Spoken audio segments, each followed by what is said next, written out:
Le dernier quart d'heure de Smart Bourse chaque soir, c'est le quart d'heure thématique. Le thème ce soir, c'est celui de la gestion thématique en général et plus particulièrement d'une thématique précise, celle de la médecine du futur, thématique qu'on va explorer comme régulièrement dans cette émission avec Ronnie Michali, le président de la financière Galilée. Bonsoir Ronnie. Bonsoir Grégoire. Merci d'être là, ravi de vous retrouver. Alors effectivement, vous venez nous voir chaque fois avec une thématique qu'on explore avec vous pour en détailler les enjeux notamment. Le thème du jour, c'est celui de la médecine du futur.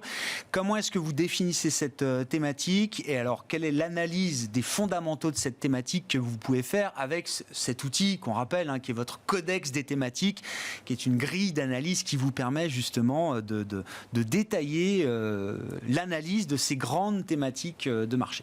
Exactement. Alors le codex, c'est effectivement notre outil d'analyse propriétaire qui va nous permettre d'identifier les tendances de fond de l'économie mondiale pour les prochaines décennies finalement et d'identifier les thématiques qui ont des perspectives économiques, mais surtout, puisque c'est ce qui nous intéresse, un potentiel boursier. Donc effectivement, la première étape du codex, vous le savez maintenant, c'est l'analyse des fondamentaux de la thématique. Et lorsqu'on analyse les fondamentaux de la thématique, on va se demander si la thématique est structurelle, internationale et transversale. Ça, c'est très important. Alors, déjà transversale, je peux répondre immédiatement oui. Il y a deux secteurs principaux qui sont touchés par cette thématique médecine du futur. C'est le secteur de la santé, le secteur de la tech, avec évidemment les biotech, les medtech, le secteur pharma également, la e-santé, la m-santé. Alors e-santé, c'est tout ce qui est dispositifs médicaux connectés, par exemple. La m-santé, c'est toutes les applications mobiles dédiées à la santé. Et ce qui est super intéressant, je dirais, avec cette thématique, c'est qu'elle va recouper d'autres méga-tendances que l'on a aussi dans le codex des thématiques, en tout cas qui vont déboucher sur des thématiques, comme le développement de la robotique, de l'intelligence artificielle, par exemple, pour les biotech, les medtech, mais aussi le vieillissement de la population, la digitalisation, la cybersécurité aussi pour la conservation des données personnelles. Donc voilà, thématique très riche et très transversale. Quand vous dites transversal, c'est toujours on le rappelle à chaque fois, une thématique, c'est pas un pari sectoriel. Exactement. C'est une thématique qui englobe plusieurs secteurs qui sont impliqués justement à travers cette thématique. Exactement. Concrètement, je suis gérant, je vais vouloir investir mon portefeuille, je peux l'investir de manière sectorielle sur le secteur de la santé, mais alors dans ce cas-là, ça prend le secteur dans son ensemble, ou je peux l'investir via l'investissement thématique. Et à ce moment-là, nous, on a identifié deux thématiques principales qui ont trait à ce secteur de la santé. C'est la médecine du futur et la thématique de l'accès aux soins, qui sont tout à fait différentes. On le verra peut-être tout à l'heure, mais voilà. Bon, sur la médecine du futur, alors effectivement, donc, thématique transversale, ça, il n'y a pas de doute. Transversale, multisectorielle. Internationale, oui.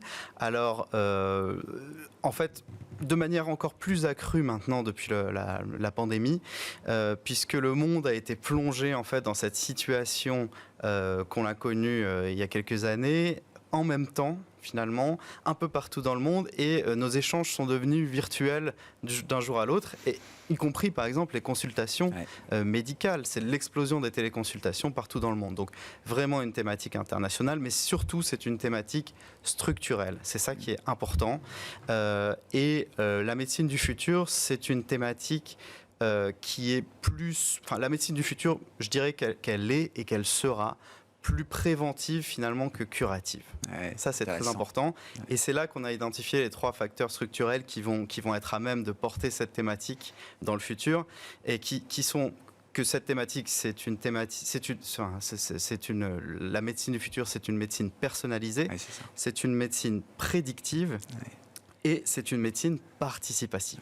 Alors, je peux détailler, si vous voulez. C'est médecine personnalisée, bon, grâce bien évidemment aux nouvelles technologies, aux big data, aux nouvelles techniques de décryptage, de séquençage de l'ADN, par exemple. On va être à même avec cette médecine du futur, d'avoir des conseils plus personnalisés. C'est-à-dire, on va être à même d'avoir, grâce à ces données qui sont collectées, des logiciels qui nous disent, voilà, il faudrait éventuellement modifier votre rythme de vie, mais de manière personnalisée, ou adapter votre alimentation, ou même avoir des interventions plus efficaces dans les traitements ou dans les médicaments. Ça, c'est pour la partie personnalisée. Ensuite, je disais une médecine plus prédictive. En fait, la médecine du futur, elle ne s'adresse pas forcément qu'à des malades. Elle s'adresse finalement aussi à des gens qui sont, des patients qui sont sains et qui sont susceptibles de développer une maladie. Donc, elle va être capable finalement de faire une cartographie personnalisée des risques que vous pouvez avoir. Et enfin, participative, alors aussi. Participative, oui, et ça, c'est un élément très important. Participative parce que finalement, le patient va donner accès à finalement son patrimoine génétique, des informations sur son activité physique, sur ses habitudes, sur ses antécédents familiaux, par exemple, sur ses voyages, sur une pollution à laquelle il a été confronté, ou une maladie à laquelle il a été confronté. Et puis finalement, ça permet d'améliorer l'adhésion du patient finalement au traitement qu'on va lui proposer, et peut-être même, puisqu'il y participe, d'améliorer la satisfaction du patient. C'est ça. Par rapport au traitement. Si on y trouve un intérêt, on sera prêt à fournir toutes ces informations qui peuvent être des informations sensibles ou qu'on a envie de protéger de manière intuitive d'une certaine manière. Voilà, exactement. Qu'est-ce qu'on peut dire alors des prix derrière cette thématique de la médecine du futur? Parce que ça aussi, c'est très intéressant dans votre outil d'analyse, et d'ailleurs que vous êtes en train de développer pour chacune des thématiques.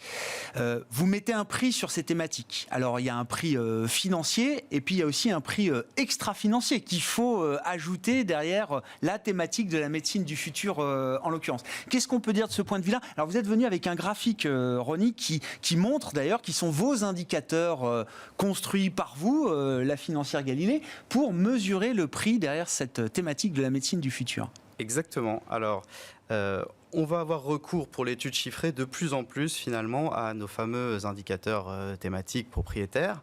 Alors, on a comparé finalement l'indicateur de la thématique accès aux soins et l'indicateur de la médecine du futur. Ce qu'on voit, c'est qu'évidemment, il y a un drawdown en 2020 pour les deux, mais après, finalement, ça ne se passe pas exactement de la même façon. Non. On a une recovery énorme pour la thématique médecine du futur, qui est en bleu plus clair ici, qui reprend 100% dans la foulée sur ses plus bas de 2020, et puis après qui a un parcours un petit peu plus accidenté et qui finalement est dû au fait qu'elle ait beaucoup plus croissance que la thématique finalement accès aux soins, qui est un peu plus blend finalement. Qui est une autre thématique liée à la santé qu'on ne détaille pas aujourd'hui, mais vous dites dans la partie médecine du futur, il y a la composante technologique qui fait que cette thématique a été un peu plus secouée. Exactement. Avec la remontée des taux, j'imagine, c'est l'idée. On voit bien début d'année, quand la croissance a souffert, l'indicateur médecine du futur a beaucoup souffert. Donc il est plus volatile,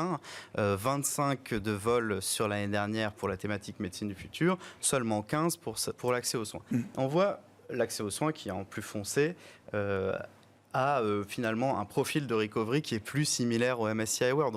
On va être beaucoup plus corrélé au MSCI World avec la thématique accès aux soins que finalement avec la thématique médecine du futur. Il y a un bêta plus important, c'est ça, dans cette thématique médecine du futur? Finalement, oui, bêta plus important, volatilité plus importante, mais la corrélation finalement avec le benchmark, le grand benchmark qu'on connaît tous, le MSCI World, elle est plus du côté de la thématique accès aux soins que de la thématique médecine du futur. Ouais. Et en plus de ça, la grande nouveauté chez nous, c'est effectivement qu'on a ajouté à ces indices thématiques qui nous permettent finalement d'aller regarder si la thématique nous paraît à un prix convenable, finalement les performances dans la durée. On a ajouté finalement une analyse ESG. Donc c'est issu d'un travail de fond qui a été opéré par notre analyste Aurélien Lux et qui finalement nous éclaire beaucoup sur la prise en compte des critères environnementaux, sociaux et gouvernance dans les thématiques que l'on sélectionne. Voilà. Bon, mais c'est intéressant. Donc, on aura vraiment un prix. Encore une fois, tout ce travail, vous êtes en train de le faire et vous nous le livrez d'ailleurs un peu en avant-première de ce point de vue-là, Ronnie. Mais on va avoir un prix global, financier et extra-financier sur chacune des thématiques que vous analysez à la financière Galilée. Alors, je peux déjà vous dire que la thématique médecine du futur, c'est entre la thématique accès aux soins et le MSCI World, elle a un score qui est beaucoup plus faible. Donc, c'est pas une très bonne thématique, c'est en tout cas pas du tout une sur thématique le plan ESG. impact. Ah ouais, Oui, d'accord. sur le plan ESG. Non, mais au moins les choses sont claires. Voilà. Au moins on sait dans quoi on investit et vers quoi on se tourne. C'est vrai que les biotech, très souvent, ne prennent pas en compte, pré-publication en tout cas, les critères ESG dans leur publication. Pour conclure de manière pragmatique, Ronnie, et c'est aussi le travail que vous faites chez Financière Galilée, de construire des stratégies de fonds thématiques. Donc vous êtes vous-même, pour le compte de vos clients, utilisateurs de votre outil bien sûr, et des fonds thématiques qui permettent d'investir dans la thématique de la médecine du futur, justement. Dans le gisement de fonds que vous regardez sur ce thème de la médecine du futur, quels sont les quelques exemples de fonds là qui vous intéressent ? Alors, il y a un fonds US qui est assez intéressant. Il y a un fonds européen qui est assez intéressant. Alors moi, je recommande toujours de créer une allocation monde. Alors, où on le crée nous-mêmes, finalement, en prenant des briques US, Europe, etc., Asie. Ou alors, on investit directement sur des fonds monde. Mm-hmm.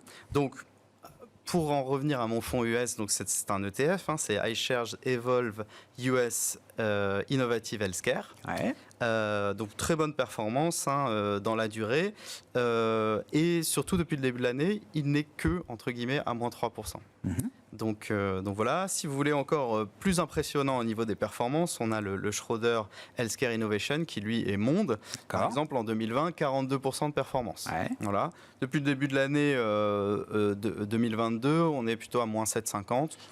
Ça convient encore.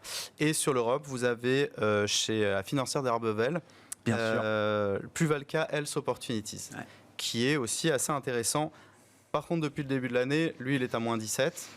Alors, à mon avis, vu les performances et la pérennité du gérant dans sa gestion du couple rendement-risque, ce serait peut-être une opportunité. Un point d'entrée. Ouais, c'est ça. On a vu le bêta et la volatilité de la thématique médecine du futur. Merci beaucoup, Ronnie, d'avoir été avec nous. On vous retrouve régulièrement, une fois par mois, globalement, pour détailler justement une thématique d'investissement, celle de la médecine du futur en l'occurrence. Aujourd'hui, Ronnie Michali qui était avec nous en plateau, le président de la financière Galilée dans le quart d'heure thématique de Smart Bourse ce soir.